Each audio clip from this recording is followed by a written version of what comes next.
you have a felony, can you still do a gun trust, purchase a gun through the trust? So the answer is actually yes.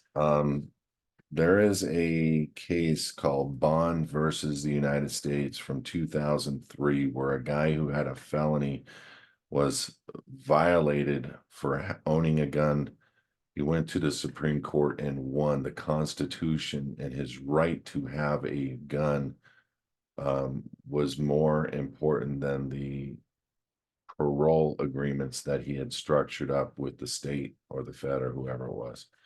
So look at that case and understand that you have to go to your final agreement that you have with the state.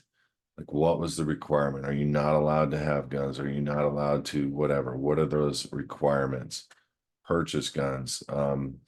Because a purchase of a gun in the private through a gun trust, you're technically not an owner and you're in possession on behalf of a trust. So, you know, you can do whatever you want to do, but during a position of parole, they have jurisdiction over the house, over your cars, over all those things. So I wouldn't do that. But if it were me and I was past parole and past the opportunity of being violated, I would remove the agreement in writing with the state that I agreed to anything about a gun whatsoever. And I would put it into the public, create the new agreement through an administrative process to remove my signature from that parole agreement because it violates my constitutional rights.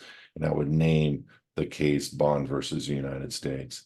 And so now, because they didn't tell you that even as a felon you have a right to access a gun, and the Supreme Court has already determined that, you're removing your signature from that agreement for fraud in the factum. Notice of non-response with an opportunity to cure, notice of judgment, basically. And so that's what I would do. And if you really want a gun, you have to deal with the contract still, which is that final parole agreement and or state agreement that you have in place.